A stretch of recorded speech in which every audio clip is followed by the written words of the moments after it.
Hi, folks. I am so sorry that my first video, part one, got cut off. It's not that I had long to go, but I had more to say. So I'm going to pick this one up where I left off the first time. We were talking about how that negative person came to me about the way my son passed. I did make it very clear to her that he died from stress and cardiovascular disease with severe artery blockage. And I did tell her not to talk to me anymore. And with that, I walked away from that person, and lo and behold, haven't seen her since. And then after that, a very dear friend of mine who grew up with my kids, had his kid, her kid, him and his wife had their kids same time I did. So our kids were friends. And so I went to let him know about it. And he told me, get over it. And that was just days after my son passed. I was calling to let people know. And I got, get over it. Okay.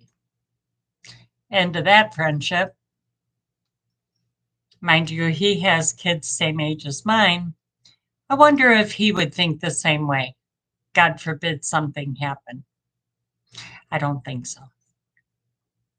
So my whole thing is, you're going to get people that's going to want to pacify you by saying, "Oh, I'm so sorry," and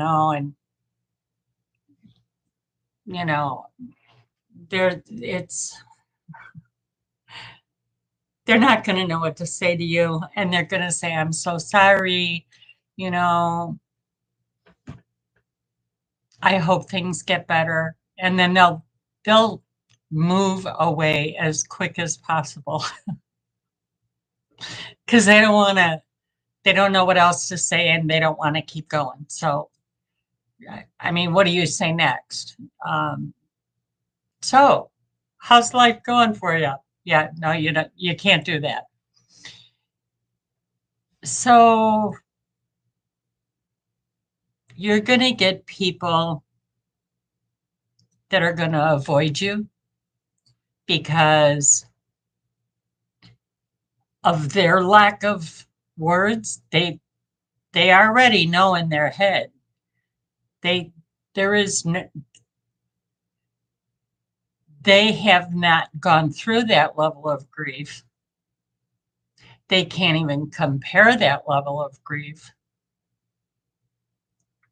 because when you lose a parent, that's rough. Makes you feel like an orphan. It really does. But you always knew in your life that day was coming. It's obvious. They're older, and as they age, you know that day is coming. Or if they're sick, you know that day is coming. So in your subconscious, you don't want to bring it to the frontal lobe and face facts, but in your subconscious, you know that's natural. Not that it's acceptable to any of us, but yes, our elders do pass. But a child, Nobody, no parent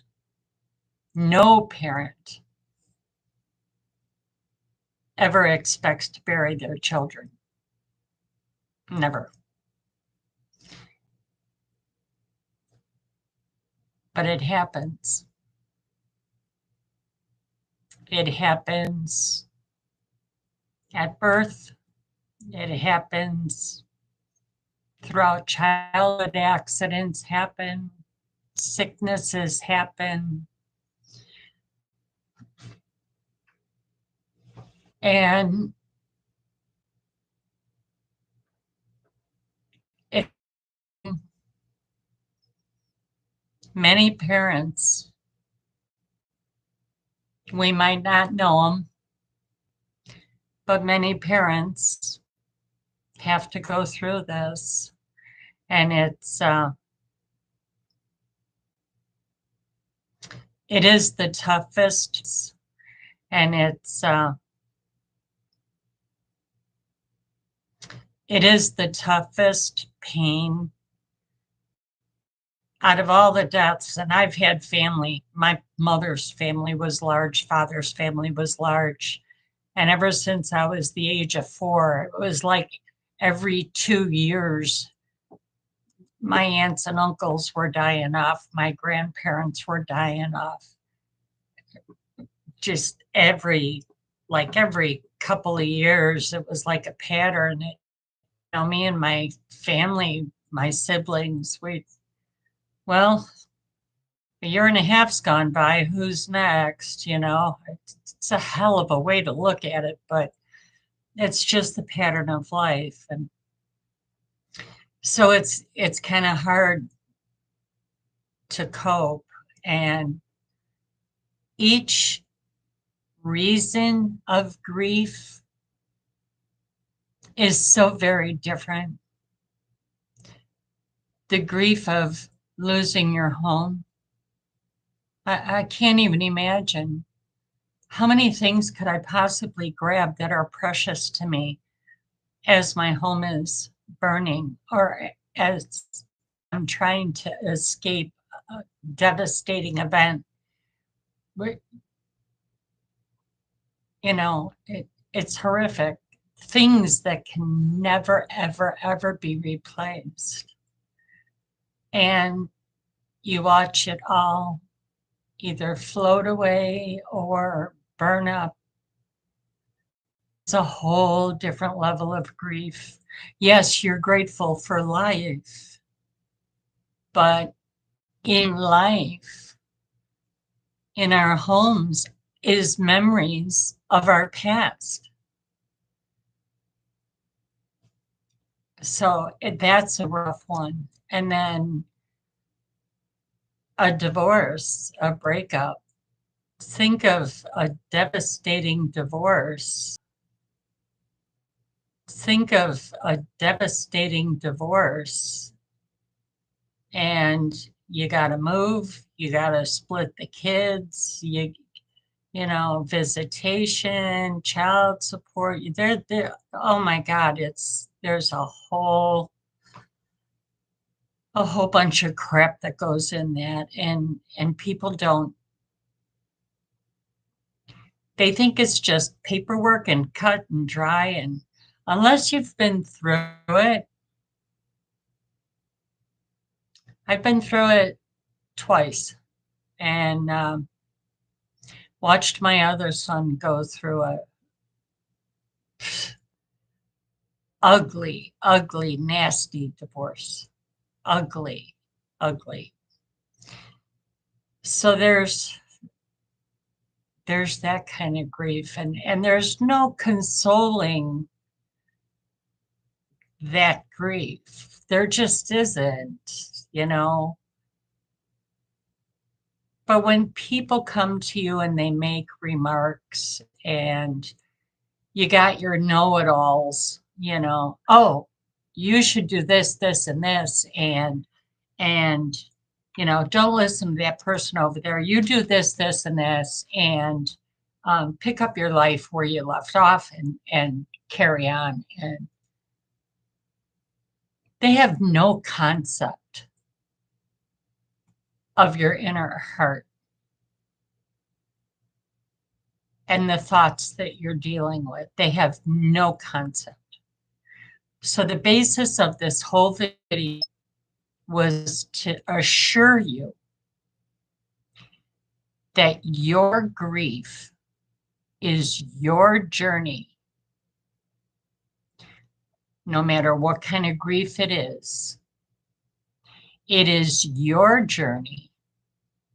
It is nobody else's business how you handle your journey, because only you know the next step and when you're ready to take it.